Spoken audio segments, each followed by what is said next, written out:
Hello friends, नमस्कार। आप सभी को स्वागत है अपना YouTube channel talent study lover पर। तो आज साइंस की क्लास नंबर 34 स्टार्ट करते हैं, जो कि आने वाले रेलवे की एएलपी और टेक्नीशियन एवं अन्य सभी एग्जाम के लिए महत्वपूर्ण क्लास होंगे। तो चलिए शुरू करते हैं आज की क्लास, जिसमें सबसे पहले देखेंगे अपन ओवल लाइनर क्वेश्चन और फिर लास्ट में देखेंगे टॉप 10, जो कि सभी ऑप्शनल वाइज क्वेश्चन होंगे, यानी कि एमसीक्यूज क्वेश्चन देखेंगे। ठीक है, और साथ में एक्सप्लेनेशन भी देखते चलेंगे। तो चलिए शुरू करते हैं आज की क्लास। तो आज की सबसे पहला क्वेश्चन देखते हैं। सबसे पहला क्वेश्चन है, जल में अस्थायी और अस्थायी कठोरता को दूर करने के लिए किनका प्रयोग किया जाता है, ये बताना है। ठीक है, चलिए। तो इसका राइट आंसर है सोडियम कार्बोनेट, जिसका सूत्र होता है NaCO3 इसका सूत्र होता है। ठीक है, तो जल में अस्थायी या फिर अस्थायी कठोरता को दूर करने के लिए सोडियम कार्बोनेट का प्रयोग करते हैं। चलिए नेक्स्ट है, टेप रिकॉर्डर के प्लास्टिक सतह पर किसका लेप चढ़ाया रहता है, ये बताना है। ठीक है ना, तो टेप रिकॉर्डर के प्लास्टिक सतह पर किसका लेप चढ़ाया रहता है, तो यह रहता है लौह चुंबकीय तत्व का। किसका रहता है? लौह चुंबकीय तत्व का रहता है। ठीक है, चलिए आगे देखते हैं। नेक्स्ट है, अचार को खराब होने से बचाने के लिए किनका प्रयोग किया जाता है, ये बताना है। तो जो अचार रहता है ना, अपन बनाते हैं आम के अचार वगैरह या फिर आंवले के अचार, तो उसमें खराब होने से बचाने के लिए किसका प्रयोग करते हैं, तो सिरका का प्रयोग किया जाता है। किसका? सिरका का प्रयोग होता है। नेक्स्ट है, कास्टिक सोडा का रासायनिक नाम क्या है, ये बताना है। तो कास्टिक सोडा का रासायनिक नाम होता है सोडियम हाइड्रोक्साइड। ठीक है ना, जिसका सूत्र होता है NaOH। ठीक है, तो ध्यान रखेंगे इसे। नेक्स्ट है, दीमक मारने वाली जो दवा है उसमें किस रसायन का प्रयोग किया जाता है। तो दीमक मारने वाली दवा होता है, उसमें किसका प्रयोग होता है, किस रसायन का प्रयोग होता है, तो BHC यानी कि बेंजीन हेक्साक्लोराइड का प्रयोग किया जाता है। तो ध्यान रखिएगा, बेंजीन हेक्साक्लोराइड, जो कि दीमक मारने में काम आता है यह रसायन। ठीक है, चलिए आगे बढ़ते हैं। आगे है, भोपाल की जो गैस त्रासदी हुआ था, ठीक है ना, तो किस गैस का रिसाव हुआ था, ये बताना। ठीक है ना, तो भोपाल गैस त्रासदी हुआ था, जो कि 1984 में हुआ था। ठीक है ना, तो इसमें MIC यानी कि मिथाइल आइसोसाइनेट जो गैस है, इसका स्राव हुआ था, यानी कि रिसाव हुआ था। ठीक है ना, तो ध्यान रखिएगा, MIC जिसका पूर्ण रूप होता है मिथाइल आइसोसाइनेट होता है। नेक्स्ट है, हीरा के कठोरता का क्या कारण है, ये बताना। तो हीरा के कठोरता का क्या कारण होता है, तो इसका कारण होता है चतुष्फलकीय संरचना। क्या होता है? चतुष्फलकीय संरचना जो होता है वो हीरा का कठोरता का मुख्य कारण होते हैं। नेक्स्ट है, सर्वाधिक नाइट्रोजन किस में पाया जाता है, तो सर्वाधिक जो नाइट्रोजन है वो यूरिया में पाया जाता है। किस में पाया जाता है? यूरिया में लगभग इतना 78% पाए जाते हैं। ठीक है ना, तो ध्यान रखेंगे इसे।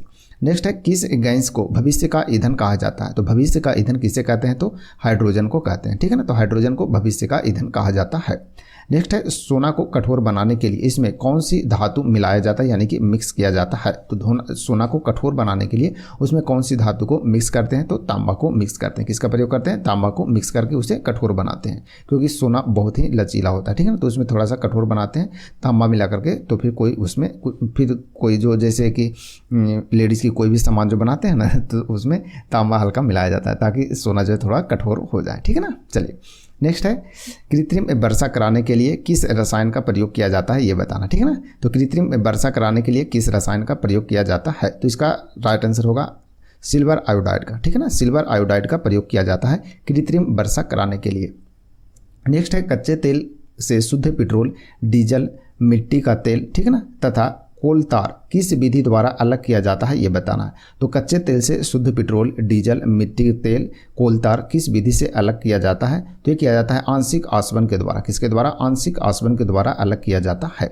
नेक्स्ट है, तैल चित्रों, ठीक है ना, वो यानी कि ऑयल जो प्लांटिंग है, ठीक है ना, पेंटिंग वो तैल चित्रों यानी कि ऑयल पेंटिंग में रंगों को उभारने के लिए किस रसायन का प्रयोग किया जाता है, ये बताना। ठीक है ना, तो इसका राइट आंसर होगा हाइड्रोजन पेरोक्साइड। ठीक है ना, हाइड्रोजन पेरोक्साइड का प्रयोग किया जाता है किसमें?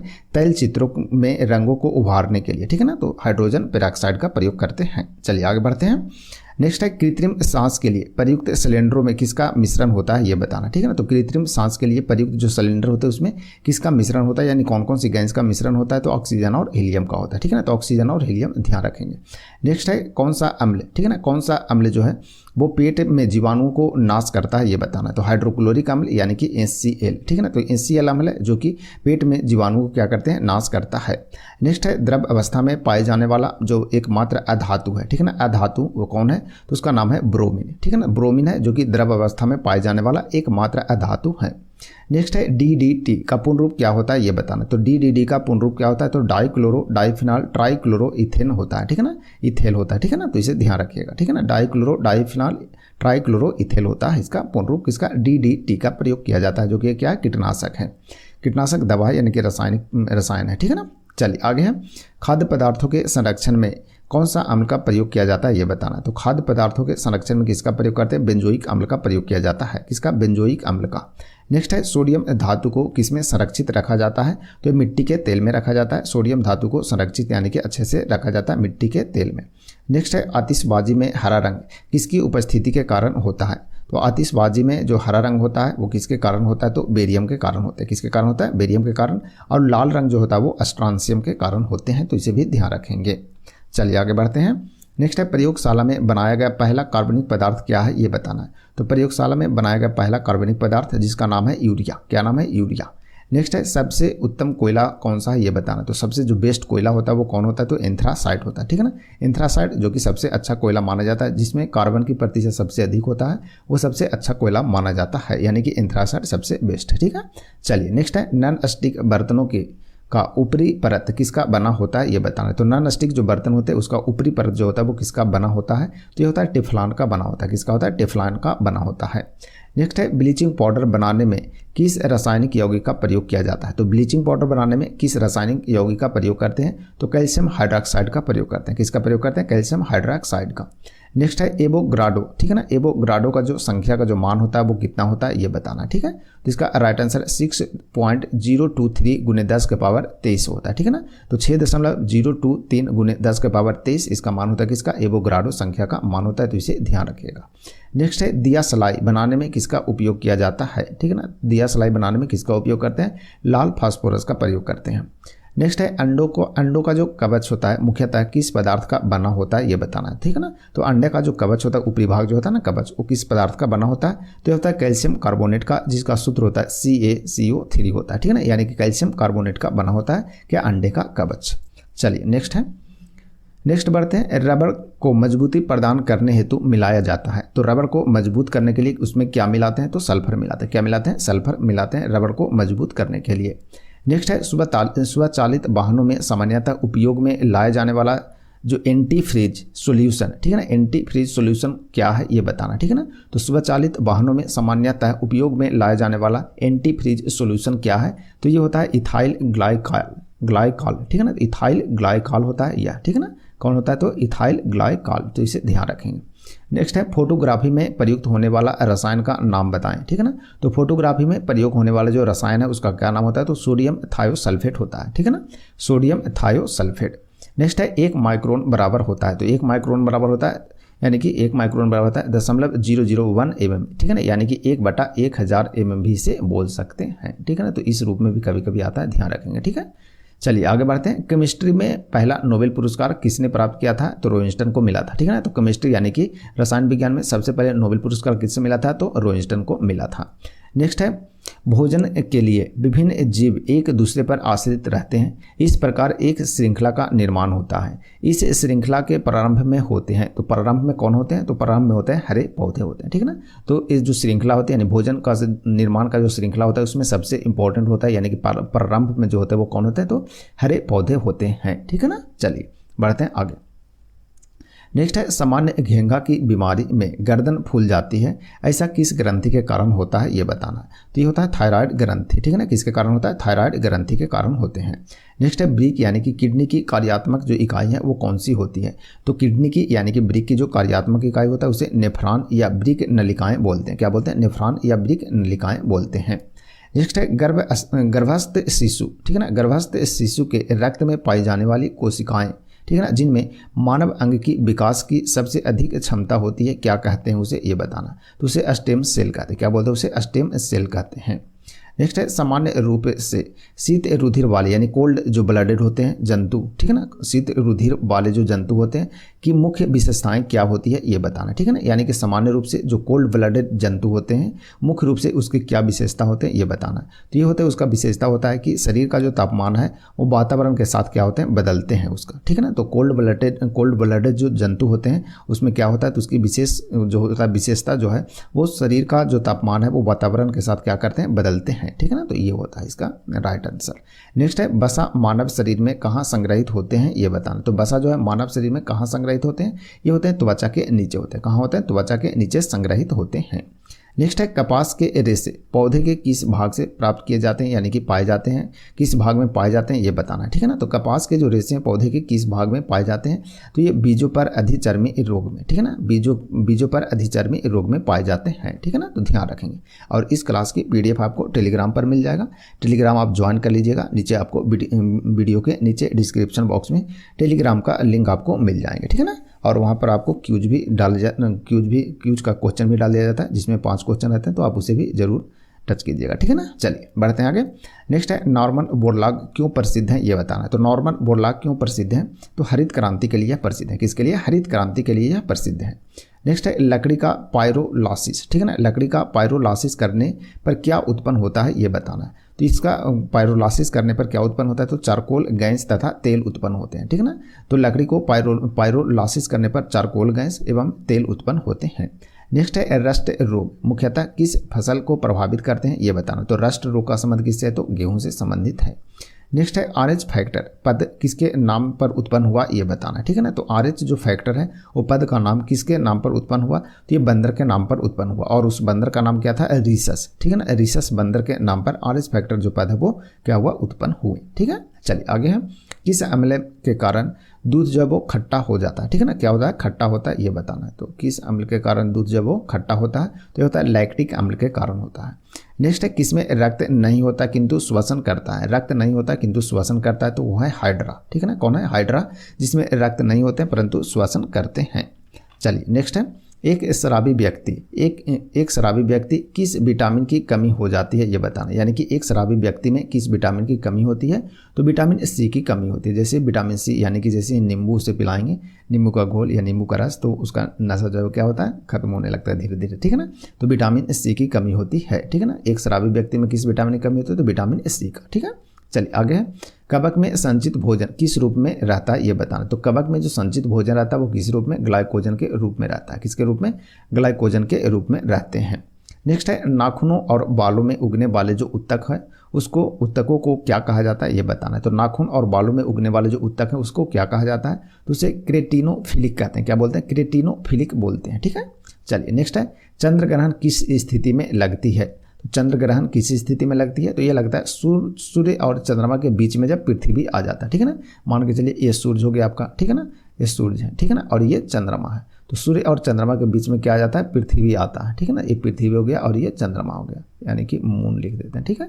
ये हो गया आपका क्या, सूर्य हो गया। तो सूर्य और चंद्रमा के बीच में जब पृथ्वी आता है तो क्या लगता है, चंद्र ग्रहण लगते हैं, ठीक है ना, चंद्र ग्रहण लगते हैं, ठीक है ना। तो ध्यान रखेंगे सूर्य और चंद्रमा के बीच में पृथ्वी आने पर चंद्र ग्रहण की स्थिति लगती है, ठीक है। और जब सूर्य ग्रहण कब लगता है, तो सूर्य ग्रहण में होता है क्या कि मून जो है वो पृथ्वी के जगह पर आ जाता है, ठीक है ना। ये दोनों क्या होता है, एक्सचेंज हो जाता है, ठीक है ना। चलिए नेक्स्ट है हाइड्रोजन बम का निर्माण किस सिद्धांत पर आधारित है ये बताना। तो ये होता है नाभिकीय संलयन पर, ठीक है ना। तो हाइड्रोजन बम जो काम करता है वो नाभिकीय संलयन पर करता है, ठीक है ना। अब परमाणु बम जो करता है वो नाभिकीय विखंडन पर कार्य करता है। नेक्स्ट है सोल्डर, ठीक है ना। सोल्डर जो होता है वो किन किन धातु का मिश्रण होता है ये बताना है। तो टीन और सीसा का मिश्रण होता है, कौन, सोल्डर, ठीक है ना। सोल्डर जो होता है वो टीन और सीसा का मिश्रण होते हैं। चलिए आगे है परमाणु के नाभिक में मुख्यतः रहते हैं। तो परमाणु के नाभिक में प्रोटॉन और न्यूट्रॉन पाए जाते हैं। क्या पाए जाते हैं, प्रोटॉन और न्यूट्रॉन पाए जाते हैं। नेक्स्ट है इंद्रधनुष के बीच का जो रंग होता है वो कैसा होता है। तो बीच का जो रंग होता है वो हरा होता है, ठीक है ना। तो इंद्रधनुष का बीच का रंग कैसा होता है, हरा, यानी कि ग्रीन होते हैं। नेक्स्ट है दूध से क्रीम को अलग करने पर दूध के घनत्व पर क्या प्रभाव पड़ता है ये बताना, ठीक है ना। तो जब दूध से क्रीम को अलग करते हैं तो दूध के घनत्व क्या होता है, बढ़ जाता है, क्या होता है, बढ़ जाता है। नेक्स्ट है उच्चतर वोल्टेज को निम्नतम वोल्टेज के में रूपांतरित करने वाले जो उपकरण है उसे क्या बोलते हैं, ठीक है ना। तो उच्च वोल्टेज को निम्न वोल्टेज में कन्वर्ट करता है तो उस उपकरण को क्या बोलते हैं, ट्रांसफार्मर बोलते हैं। क्या बोलते हैं, ट्रांसफार्मर, ठीक है। चलिए आगे है किसी द्रव्य का क्वथनांक कैसे कम किया जाता है ये बताना है, ठीक है ना। तो किसी द्रव्य का क्वथनांक कैसे कम किया जा सकता है, तो द्रव्य पर दाब कम करके उसे का क्वथनांक जो है वो क्या करते हैं, कम कर सकते हैं। नेक्स्ट है चंद्रमा की त्रिज्या पृथ्वी की त्रिज्या का कितना भाग है। तो चंद्रमा की जो त्रिज्या है वो पृथ्वी की त्रिज्या कितना भाग है, तो 1/4 भाग है। कितना है, 1/4 भाग। चलिए आगे बढ़ते हैं। नेक्स्ट है दूरदृष्टि दोष से ग्रसित व्यक्ति, ठीक है ना, को किस प्रकार के लेंस का प्रयोग करना चाहिए ये बताना, ठीक है ना। तो दूर दृष्टि से जो ग्रसित व्यक्ति है उसे उत्तल लेंस का प्रयोग करना चाहिए, ठीक है ना, किसका, उत्तल लेंस का प्रयोग करना। इसका एक फार्मूला मतलब एक ट्रिक है याद करने की, 2 का 3 और 3 का 4, ठीक है ना। 2 का 3 देखिए, 2 हो गया दूर, दूर में हो गया क्या, निकट, ठीक है ना, सॉरी उत्तल सॉरी दूर का मतलब दूर में हो गया क्या, उत्तल लेंस, उत्तल लेंस हो गया आपका, ठीक है। और 2 का 3 हो गया, और 3 का 3 मतलब हो गया क्या, दूर के, फिर हो गया निकट दृष्टि, ठीक है ना। ये हो गया 3 का 4 यानी कि अवतल। इसको ध्यान रखें कैसे बता रहे हैं, देखिए दूर में 2 अंक है, ठीक है, और इसमें उत्तल में कितने हैं, 3 अंक है, ठीक है ना। तो 2 का 3 हो गया यानी कि दूर तो 3 यानी कि 2 अंक, यहाँ 3 अंक, और निकट में कितने अंक है, टोटल 3 है, और इसमें अवतल में कितने हैं, 4 हैं, तो 3 का 4 हो गया यानी कि 2 का 3, 3 का 4 याद रखना, ठीक है ना, सिंपल है। चलिए आगे है, गर्मी के दिनों में सरल लोलक घड़ी पर प्रभाव पड़ता है, तो सॉरी घड़ी पर क्या प्रभाव पड़ता है ये बताना है। तो गर्मी के दिन में सरल लोलक पर घड़ी कंफ्यूज हो गए, एक मिनट फिर से, ठीक है ना।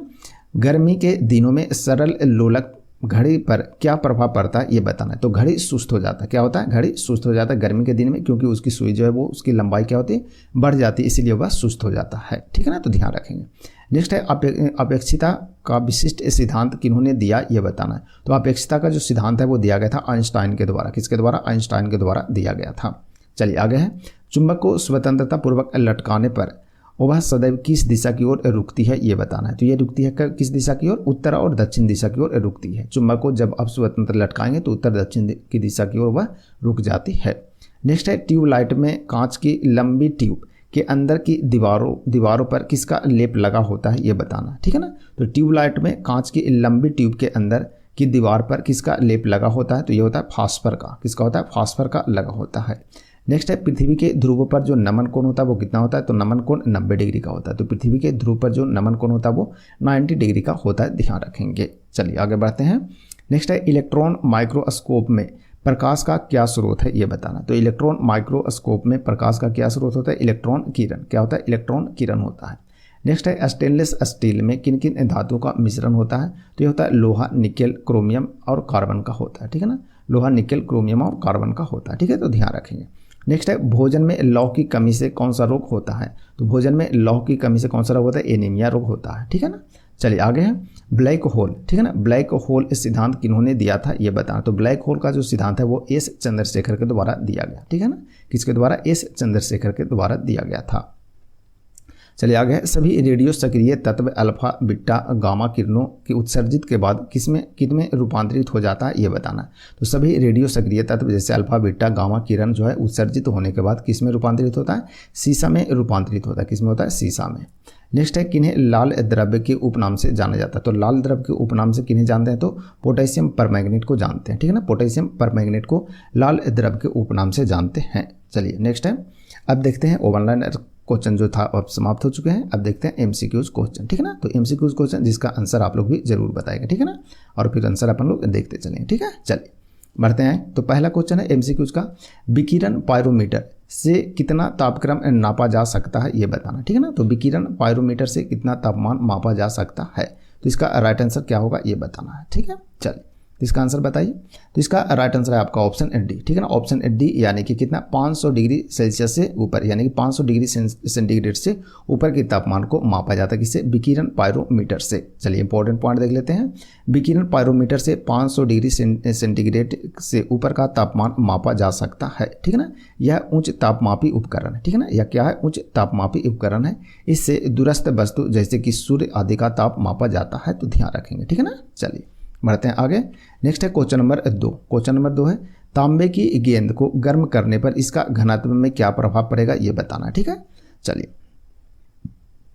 तो तांबे की गेंद को गर्म करते हैं तो इसका घनत्व में क्या प्रभाव पड़ेगा ये बताना है, तो इसका आंसर आप जरूर बताइएगा, ठीक है। चलिए तो इसका राइट आंसर क्या होगा, इसका राइट आंसर आपका ऑप्शन बी, यानी कि घट जाएगा, क्या होगा, इसका घनत्व जो है वो घट जाता है, ठीक है ना। चलिए देखते हैं इंपॉर्टेंट पॉइंट, तांबे की गेंद को गर्म करने पर इसका घनत्व जो है क्या होता है, घटता है, क्योंकि गेंद के आयतन में वृद्धि होने से प्रभावी घनत्व क्या होते हैं, कम हो जाता है, ठीक है ना। तो घनत्व बराबर क्या होता है, द्रव्यमान बटे आयतन होता है, ठीक है ना, द्रव्यमान बटे आयतन, जबकि गेंद का जो द्रव्यमान है वो क्या रहेगा, नियत रहेगा। तो द्रव्यमान नियत रहेगा लेकिन आयतन उसका क्या होगा, कम जाएगा, ठीक है ना। चलिए बढ़ते हैं आगे। नेक्स्ट है, हाइड्रोजन से भरा हाइड्रोजन से भरा रबड़ का गुब्बारा, ठीक है ना, हाइड्रोजन से भरा हुआ रबड़ का गुब्बारा वायु के ऊपर जाकर फट जाता है क्योंकि, ठीक है ना, इसका कारण क्या है ये बताना, ठीक है ना। जब अपन लोग गुब्बारे भरते हैं ना, गुब्बारे में भरते हैं हाइड्रोजन गैस, तो ऊपर जब जाता है तो वो फट जाता है, तो उसका कारण क्या है फटने का ये बताना, ठीक है। चलिए, तो इसका राइट आंसर आप जरूर बताइएगा। तो इसका राइट आंसर है आपका option number D, option D, यानी कि वायुदाब घट जाता है, ठीक है ना। जब ऊपर जाता है तो वायुदाब जो है वो घट जाता है, इसके कारण वह फट जाता है, ठीक है ना, गुब्बारा क्या हो जाता है फट जाता है। चलिए इंपॉर्टेंट पॉइंट में देख लेते हैं। हाइड्रोजन से भरा रबड़ का गुब्बारा वायु के ऊपर जाकर फट जाता है क्योंकि वायुदाब क्या हो जाता है ऊपर कम हो जाता है, यानी कि घट जाता है। चलिए नेक्स्ट है क्वेश्चन नंबर 4, देखते हैं 4 नंबर क्वेश्चन है, निम्नलिखित में से कौन सा तत्व कार्बनिक यौगिक में मौजूद रहता है, ठीक है ना। तो कौन सा तत्व जो है वो कार्बनिक यौगिक में मौजूद रहता है ये बताना, ठीक है। चलिए, तो इसका राइट आंसर क्या होगा, इसका आंसर बताइए। तो इसका राइट आंसर है आपका ऑप्शन ए, यानी कि कार्बन, ठीक है ना। तो कार्बनिक में यौगिक में जो मौजूद रहता है तत्व वो कौन है, तो कार्बन है, ठीक है। चलिए इंपॉर्टेंट पॉइंट देख लेते हैं। कार्बन कार्बनिक यौगिकों में मुख्य रूप से मौजूद रहता है, ठीक है ना। तो कार्बनिक यौगिक में मुख्य रूप से जो मौजूद रहता है उसे कार्बन रहता है, ठीक है ना। अतः कार्बनिक यौगिकों का मुख्य तत्व कार्बन, जिसे सी क्या होता है संकेत होता है इसका, ठीक है ना। तो ध्यान रखेंगे, कार्बन सभी जीवित प्राणियों में भी पाया जाता है। कार्बन किस में पाया जाता है, तो सभी जीवित प्राणियों में पाया जाता है। कार्बनिक यौगिकों के अध्ययन के लिए रसायन की अलग शाखा बनाया गया जिसका नाम क्या है, कार्बनिक रसायन है, ठीक है ना। कार्बनिक रसायन का क्या हुआ, विकास हुआ, जिसमें क्या किसका अध्ययन किया जाता है, तो कार्बनिक यौगिकों का अध्ययन करने के लिए बनाया गया केमिस्ट्री में एक अलग शाखा जिससे कार्बनिक रसायन का विकास हुआ, ठीक है ना। चलिए बढ़ते हैं आगे। नेक्स्ट है क्वेश्चन नंबर 5, सबसे अधिक संख्या में यौगिक निम्न तत्व के हैं, ठीक है ना। तो सबसे अधिक संख्या में यौगिक किस तत्व के हैं ये बताना, ठीक है। चलिए, तो इसका राइट आंसर क्या होगा, तो इसका राइट आंसर आपका ऑप्शन सी, यानी कि कार्बन का, ठीक है ना। तो कार्बन के यौगिक सर्वाधिक संख्या में है, ठीक है ना। तो सबसे अधिक संख्या में यौगिक किसका है, तो कार्बन का है, इसे ध्यान रखेंगे। इसमें श्रृंखलन, ठीक है ना, श्रृंखलन की अद्वितीय क्षमता होती है, क्या होती है, श्रृंखलन की अद्वितीय क्षमता होती है किसमें, कार्बन में। नेक्स्ट है क्वेश्चन नंबर 6, देखते हैं। क्वेश्चन नंबर 6 है, जिप्सम का रासायनिक नाम क्या है ये बताना है। तो जिप्सम का रासायनिक नाम क्या है, तो इसका आंसर जरूर बताइएगा, ठीक है। चलिए, तो इसका राइट आंसर ऑप्शन सी, यानी कि कैल्शियम सल्फेट, ठीक है ना। कैल्शियम सल्फेट जो कि जिप्सम का क्या है, रासायनिक नाम है। चलिए इंपॉर्टेंट पॉइंट देख लेते हैं। जिप्सम का रासायनिक नाम कैल्शियम सल्फेट और इसका सूत्र जो होता है वो क्या होता है, तो CaSO4 × 2H2O होता है, ठीक है ना। तो कैल्शियम सल्फेट का ये सूत्र ध्यान रखेंगे है, ठीक है ना। प्लास्टर ऑफ पेरिस जब जल को सोख लेता है, क्या करता है, प्लास्टर ऑफ पेरिस जब जल को सोख लेता है तो जिप्सम बनता है, क्या होता है, जिप्सम, यानी कि जिप्सम कब बनता है, तो प्लास्टर ऑफ पेरिस जब जल को सोख लेता है तो जिप्सम बनाता है, जो कि कड़ा होता है, यानी कि हार्ड होता है, ठीक है ना। इस क्रिया को प्लास्टर ऑफ पेरिस का जमना कहते हैं, इस क्रिया को क्या बोलते हैं, प्लास्टर ऑफ पेरिस का जमना कहते हैं, ठीक है ना। चलिए बढ़ते हैं आगे। नेक्स्ट है क्वेश्चन नंबर 7, क्वेश्चन नंबर 7 देखिए बोल रहा है, निम्नलिखित में से कौन बड़े शहरों की वायु को प्रदूषित करता है ये बताना, ठीक है ना। तो वायु प्रदूषित के जो सबसे बड़े बड़े जो शहर होते हैं ना, उसमें वायु को प्रदूषित करने वाला निम्न में कौन है ये बताना है, ठीक है। चलिए, तो इसका राइट आंसर क्या होगा ये बताना है। तो इसका राइट आंसर है आपका ऑप्शन नंबर बी, यानी कि लेड। लेड मतलब कि इसे सीसा भी बोलते हैं, ठीक है ना, सीसा, ठीक है। चलिए, तो बड़े बड़े जो शहर है उसमें वायु प्रदूषण कौन करता है, तो सीसा, यानी कि लेड करता है, ठीक है ना। तो वाहन चालन से भारी मात्रा में क्या निकलती है, प्रदूषित होने वाले जो तत्व निकलते हैं उसे लेड कहते हैं, यानी कि लेड यानी कि सीसा जो महत्वपूर्ण होता है, जो वायु को प्रदूषित करता है, यानी कि जो बड़े बड़े शहर हैं उसमें वाहन जो जब चलते हैं तो उससे क्या निकलता है, प्रदूषण जो निकलता है उसमें लेड निकलता है, ठीक है ना, सीसा निकलते हैं, और जो कि क्या करते हैं, पूरे शहर को प्रदूषित भी करते हैं, वायु को भी प्रदूषित करते हैं, ठीक है ना। चलिए बढ़ते हैं आगे।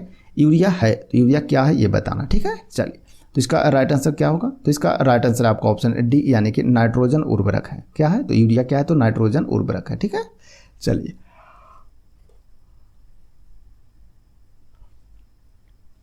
देखते हैं, इंपॉर्टेंट पॉइंट देख लेते हैं।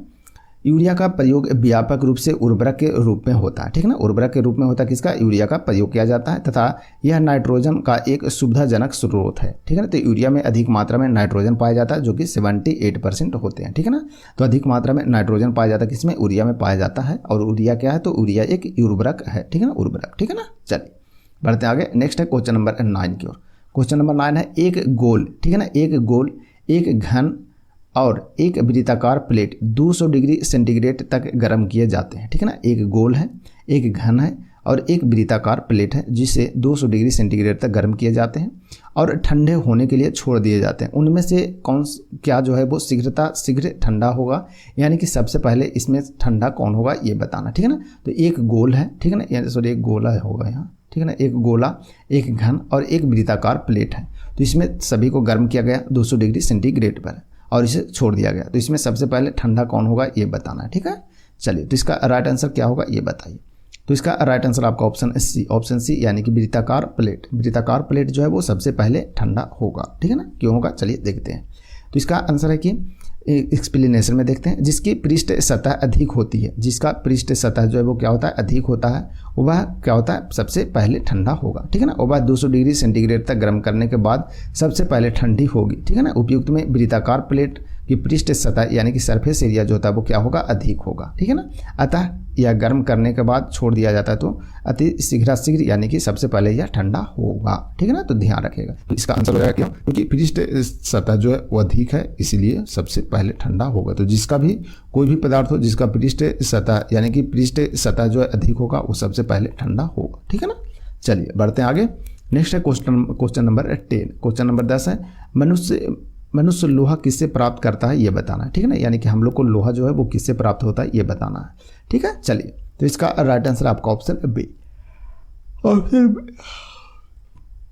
ऑप्शन बी यानी कि पालक, ठीक है ना। पालक ध्यान रखेंगे, ठीक है ना। तो पालक से हम लोग क्या प्राप्त करते हैं, लोहा प्राप्त करते हैं, ठीक है ना। चलिए इंपॉर्टेंट पॉइंट देख लेते हैं। मनुष्य जो है वो लोहा जो है वो पालक, चौराई, मेथी आदि के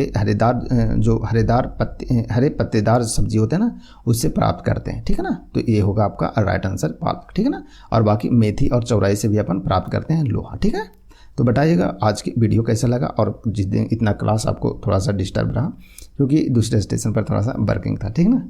तो कोशिश करेंगे क्लास थोड़ा सा रेगुलर रखें, लेकिन इसके लिए आपको सॉरी बोलते हैं, ठीक है ना। सॉरी, क्योंकि थोड़ा सा काम कभी कभी ज़्यादा हो जाता है, ठीक है ना।